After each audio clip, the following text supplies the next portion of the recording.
Assalamualaikum warahmatullahi wabarakatuh. Saya Aful Alfa, nomor induk 2017-1996, Prodi Ekonomi Syariah, IAIN Purwokerto 2020.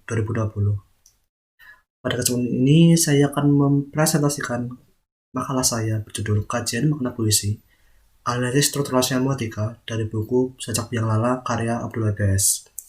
Sebelum itu, saya ucapkan terima kasih kepada Bapak Teguh Trianton selaku dosen mata kuliah Bahasa Indonesia yang telah membimbing selama satu semester ini sehingga saya dapat menyelesaikan tugas akhir ujian akhir semester. Yang sebelum melanjutkan ke materi, saya terlebih dahulu akan menjelaskan tujuan dari pembuatan makalah ini, yaitu dalam kajian ini bertujuan untuk mendeskripsikan yang pertama, mendeskripsikan teori dan metode struktural semiotika. Yang kedua, makna yang terkandung pada puisi dalam buku Sajak Biang Lala karya Abdul Wahid. Yang ketiga, makna sentral atau tema, apa saja yang muncul. Yang keempat, makna sentral atau tema yang paling dominan muncul. Serta yang kelima, unsur apa saja pembentuk makna pada puisi tersebut. Metode yang digunakan dalam pertemuan ini adalah metode deskriptif kualitatif yang mendeskripsikan hasil analisis puisi dengan metode analisis struktural semiotik Rivetri, yakni yang pertama, analisis ketidaklangsungan ekspresi, penggantian arti, penyimpangan arti, dan penciptaan arti. Dan yang kedua, analisis pembacaan heuristik dan hermeneutik. Selanjutnya, materi tentang teori semiotika. Teori struktural semiotika merupakan penggabungan dua teori yaitu teori strukturalisme dan teori semiotik. Strukturalisme dan semiotik itu berhubungan erat. Semiotik itu merupakan perkembangan dari strukturalisme. Dalam struktur itu, unsur-unsur tidak mempunyai makna dengan sendirinya, tetapi maknanya ditentukan oleh saling berhubungannya dengan unsur-unsur lainnya dengan keseluruhan atau totalitasnya. Oleh karena itu, maka menganalisis karya sastra selain berdasarkan strukturalisme, diperlukan juga berdasarkan teori lain yang sesuai dengan teori ini, yaitu teori semiotik. Teori sastra yang memahami karya sastra sebagai tanda yaitu semiotik. Karya sastra merupakan struktur tanda-tanda yang bermakna. Karena karya sastra merupakan sistem tanda yang lebih tinggi atas kedudukannya dari bahasa, maka disebut sistem semiotik tingkat kedua. Sesuai dengan teori struktural semiotik, kajian sastra, khususnya puisi, memerlukan metode analisis dengan pemaknaan sebagai berikut. Yang pertama, sajak dianalisis ke dalam unsur-unsur dengan memperhatikan saling hubungannya antar unsur-unsur dengan keseluruhan. Yang kedua, tiap unsur sajak itu dan keseluruhannya diberi makna sesuai dengan konvensi sastra. Yang ketiga, setelah sajak dianalisis ke dalam unsur-unsurnya, dilakukan pemaknaannya. Kemudian sajak dikembalikan kepada makna totalitasnya dalam kerangka semiotik. Yang keempat, untuk pemaknaan itu diperlukan pembacaan heuristik dan pembacaan hermeneutik.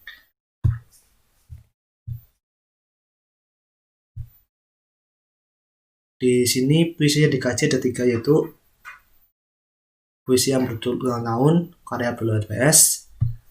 Kedua, puisi yang berjudul Kue Lumpur karya Abdul Wahid. Dan terakhir, puisi yang berjudul Mata. Selanjutnya, materi tentang analisis dan pembahasan puisi di atas. Yang pertama ada pilihan kata atau diksi. Pada ketiga puisi di atas menggunakan kata-kata yang sederhana, sehingga mudah untuk dipahami oleh pembaca. Dari keseluruhan kata yang digunakan dalam puisi di atas terdapat kata-kata yang mendalam dari ketiga puisi di atas. Sebagai contoh, sampailah di sebuah tikungan usia, ia berjumpa denganmu tiba-tiba, ia jatuh cinta kepada alis matamu yang lebat seperti hutan dan hujan masa kecilnya. Dalam bait dalam puisi berjudul Ulang Tahun.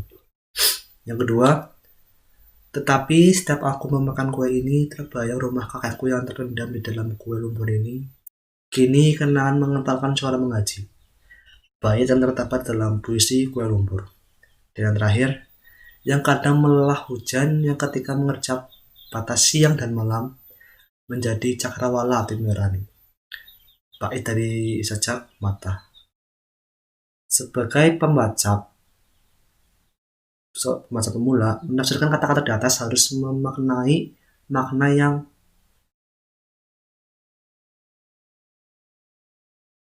yang simple. Setiap kalimat mempunyai arti dan makna sendiri.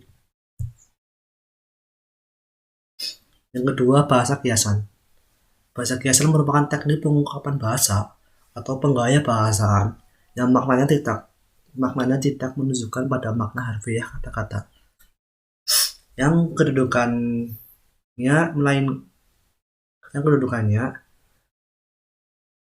kata-kata yang mendukungnya, melainkan pada makna yang ditambahkan makna yang tersirat.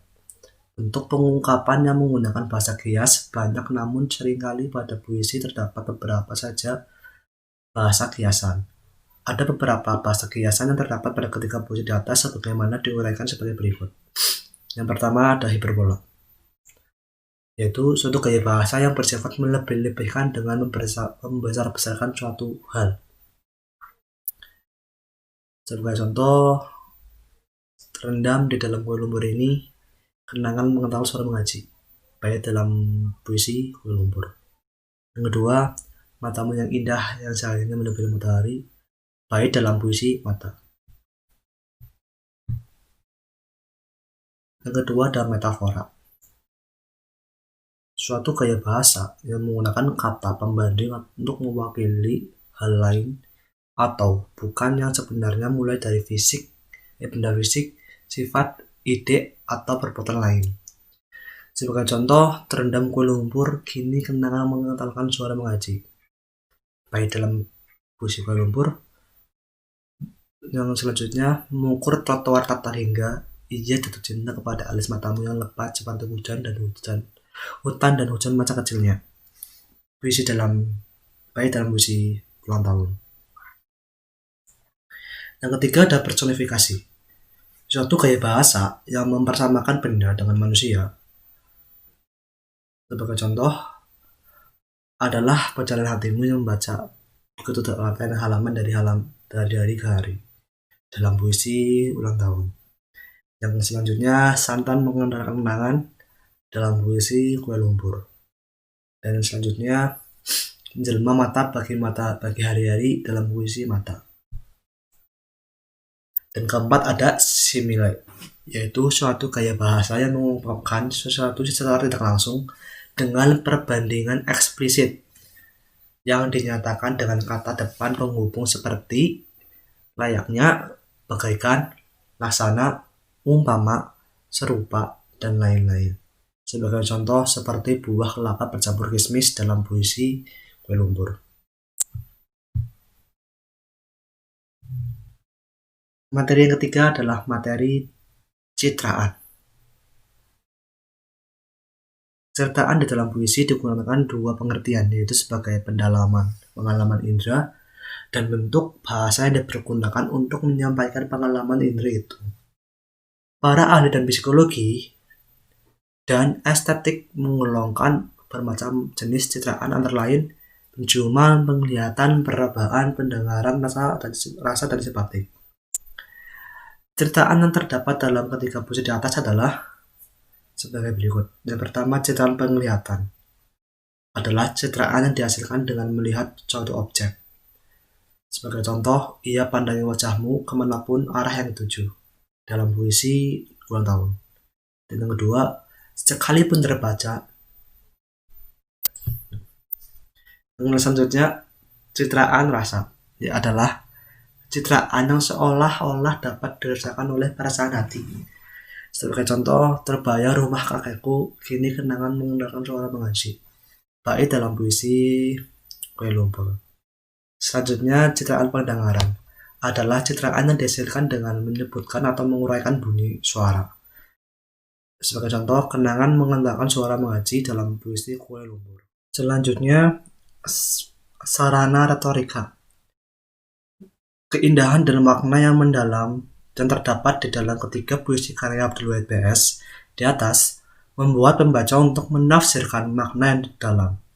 Pada umumnya, sarana retorika itu selalu menimbulkan ketegangan puitis sebab pembaca harus memikirkan efek dari efek yang ditimbulkan oleh bahasa kiasan dan ceritaan simbolik yang disampaikan oleh penyair lewat puisinya. Sarana retorika juga dapat membuat perasaan pembaca untuk membaca dan menggali lebih dalam makna yang terdapat pada puisi. Yang kelima, pembacaan semiotik. Karya sastra menggunakan bahasa sebagai media atau alat. Oleh karena itu, bahasa merupakan sistem semiotik tingkat pertama atau arti atau meaning, sedangkan karya sastra merupakan sistem semiotik tingkat kedua atau meaning of meaning. Pembacaan heuristik yaitu pembacaan yang bertumbuh pada tata bahasa baik dari aspek gramatikal, bunyi, ataupun artinya. Salah satu langkah menganalisis puisi dengan teori semiotik Rifrete adalah dengan pembacaan heuristik. Yang pertama, pembacaan heuristik. Untuk memperjelas arti bilangan, perlu disisipkan atau sinonim kata-katanya ditaruhkan dalam tanda kurung. Begitu juga dengan kalimatnya sesuai dengan kalimat baku dan perlu susunnya dan balik untuk memperjelas arti. Yang pertama, pembacaan heuristik dalam puisi ulang tahun karya Abdul Wahid PS. Ulang tahun bukanlah tahun yang berulang, melainkan ia adalah berjalan kaki yang mengukur trotoar tak terhingga, hingga sampailah di sebuah tikungan usia, lalu ia berjumpa denganmu tiba-tiba, dan kemudian jatuh cinta kepada alis matamu yang lebat seperti hutan dan hujan di masa kecilnya. Ulang tahun bukanlah hanya tahun yang berulang, melainkan ia adalah berjalan tuntunan hatimu yang membaca dengan begitu telaten halaman dari hari ke hari. Sampailah di sebuah alinea penghujung usia, ia menemukan jawaban yang selama ia pandangi melihat wajahmu kemanapun arah yang tuju, seperti matahari dan pelangi di masa kecilnya. Yang kedua ada pembacaan heuristik dalam puisi Kue Lumpur karya Abdul Wahid PS. Tidak ada lumpur tanah saat ini. Yang ada hanyalah lumpur kue lumpur di dalam angan. Padahal bahan adonan seperti tepung, terigu, kentang, santan melekatkan kenangan akan kue lumpur. Margarin, telur, gula, garam, vanili yang mengatur harum seperti senyum seorang nenek yang manis, seperti buah kelapa berjemur kismis. Tetapi setiap aku memakan kue lumpur ini, terbayang kenangan rumah kakekku yang terendam di dalam kue lumpur ini, kenangan mengantarkan suara mengaji. Yang ketiga ada pembacaan heuristik dalam puisi Mata karya Abdul Wahid PS. Tidak ada lagi ketakutan dalam mataku tersebab semua pandangan yang kulihat adalah matamu yang begitu indah, yang cahayanya melebihi sinar matahari, menjelma mata bagi hari-hari. Kadang melelahkan seperti hujan yang ketika mengerjap batas siang dan malam menjadi cakrawala hati nurani. B. Pembacaan hermeneutik atau retroaktif. Penggantian arti berupa penggunaan metafora dan metonimi. Penyimpangan arti disebabkan oleh ambiguitas, kontradiksi, dan nonsens. Pembacaan hermeneutik atau retroaktif dilakukan terhadap bahasa kiasan, konvensi sastra yang memberikan makna itu, dan antaranya konvensi ketidaklansungan ucapan atau ekspresi puisi. Yang pertama, pembacaan hermeneutik dalam baca ulang tahun. Bait pertama, penyair menerangkan bahwa ulang tahun itu bukan suatu perayaan atau kejadian terus berulang, melainkan ulang tahun itu sebuah jalan menuju kehidupan yang tidak ada akhirnya. Bait kedua, seiring berjalannya waktu usia, ia bertemu seseorang dan langsung memiliki perasaan terhadapnya, kemudian teringat akan seseorang di masa kecilnya dulu. Bait yang ketiga, ulang tahun adalah suatu petunjuk hidup yang menuntutmu dari hari ke hari. Bait yang keempat, sampai di masa tuanya, ia menemukan tujuan hidup yang bahagia bersama pendamping hidupnya. Selanjutnya ada pembacaan hermeneutik dalam sajak kue lumpur. Bait yang pertama, penyair menceritakan perasaan yang akan kenangan setiap kali memakan kue lumpur buatan neneknya semasa kecilnya dulu. Bait yang kedua, penyair merasa rindu akan neneknya setiap kali neneknya membuat kue lumpur. Bait yang ketiga, penyair merasa rindu setiap kali memakan lumpur teringat akan suasana masa kecilnya di rumah kakek neneknya. Dan ketiga, ada pembacaan hermeneutik dalam sajak mata karya Abdul Wahid.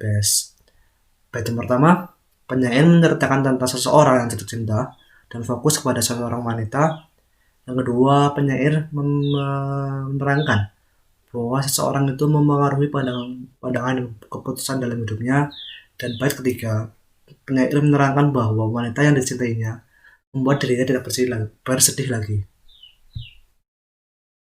Yang keenam, tema dan masalah. Tema merupakan kristalisasi dari keseluruhan peristiwa dan kejadian yang dipaparkan dalam karya sastra. Tema mengangkat masalah kehidupan yang dihadapi dan dialami manusia. Untuk mengetahui tema dan masalah, kita harus mengerti matriks dan varian dari puisi tersebut. Yang pertama, matrik. Matrik merupakan kata kunci dalam suatu karya sastra. Sebuah karya sastra dapat ditentukan temanya dengan melihat matriks, yaitu dengan kalimat dan melihat kalimat pertama dalam puisi. Dalam puisi ulang tahun, yakni ulang tahun bukanlah tahun yang berulang, hanya suatu perayaan biasa, tetapi dari itu bisa menjadi sebagian perjalanan tidak terhingga. Dan di dalam puisi Kue Lumpur, yakni tentang kenangan penyair yang teringat memori akan kue lumpur. Dan di dalam puisi Mata, yakni penulis tidak merasa ketakutan lagi dan kesepian dalam hidupnya. Selanjutnya, varian. Pada umumnya, varian terletak setelah matriks. Dalam puisi, karena varian bersifat memperkuat penjelasan-penjelasan yang berupa tanda atau simbol. Dalam puisi ulang tahun, menjelaskan tentang makna sebuah perayaan ulang tahun bukan hanya pada sekedar perayaan biasa, melainkan sebuah motivasi dan petunjuk hidup yang terus berjalan seiring waktu hingga masa tuanya. Dan di dalam puisi Kue Lumpur, menjelaskan tentang sebuah kenangan masa kecilnya akan kampung di rumah neneknya, kakek neneknya yang teringat setiap kali memakan kue lumpur. Dan di dalam puisi Mata, di sini menceritakan seseorang yang di dalam hidupnya telah menemukan tambatan hatinya yang sebelumnya hidup terasa sendiri dan ketakutan. Yang ketujuh ada intertekstual. Untuk memperoleh makna penuh dalam sebuah sajak, tidak boleh melupakan hubungan sejarahnya, baik secara keseluruhan sajaknya atau sajak yang hampir sama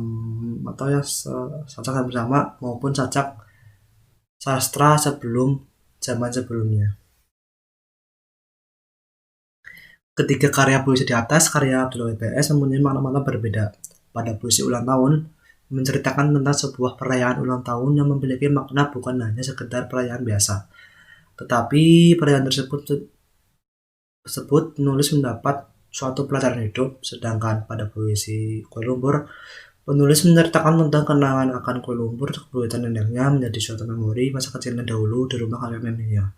Sedangkan untuk pada puisi Mata, menceritakan tentang kisah romansa penulis yang telah menemukan tambatan hatinya. Yang terakhir ada hipogram. Hipogram atau latar belakang terbentuknya puisi ulang tahun adalah menggambarkan sebuah arti ulang tahun itu bukanlah hanya sebuah perayaan biasa, melainkan sebuah memori dan kenangan yang indah dan juga sebuah tuntunan hidup yang seiring berjalannya waktu akan sampai pada batas usia kita. Selanjutnya, hipogram pada latar terbentuknya puisi Kue Lumpur adalah sebuah memori atau kenangan penyair yang rindu akan kue lumpur buatan neneknya di kampung masa kecilnya. Dan yang terakhir pada puisi mata adalah menerangkan sebuah kisah cinta penyair yang memberanikan diri untuk mengungkapkan perasaannya terhadap wanita dan bayinya. Kesimpulannya dari makalah ini adalah puisi merupakan salah satu genre sastra yang berkembang dari seluruh lapisan masyarakat. Terkadang puisi suka dimengerti karena pilihan kata, diksi atau pemataan kata, dan kata-kata yang kiasan digunakan dalam sebuah cerita. Puisi merupakan pengungkapan sesuatu yaitu sesuatu itu berupa ungkapan perasaan, sendirian, amanat yang ingin disampaikan oleh pengarang bagi pembacanya. Ungkapan itu melalui sesuatu yang lain yaitu dengan kata-kata yang indah. Teori struktural semiotik merupakan penggabungan dua teori strukturalisme dan teori semiotik. Strukturalisme dan semiotik itu berhubungan erat. Semiotik itu merupakan pengembangan strukturalisme. Menganalisis karya sastra selain berdasarkan strukturalisme, diperuntukkan juga analisis berdasarkan teori lain yang sesuai dengan teori ini, yaitu teori semiotik. Teori sastra yang memahami sastra sebagai teks sastra, yaitu semiotik. Cukup sekian materi yang saya dapat sampaikan. Terima kasih atas perhatiannya. Semoga materi yang saya sampaikan bisa membantu Anda dalam memahami tentang kajian mata puisi. Terima kasih sebelumnya kepada Bapak Teguh Trianton. Wassalamualaikum warahmatullahi wabarakatuh.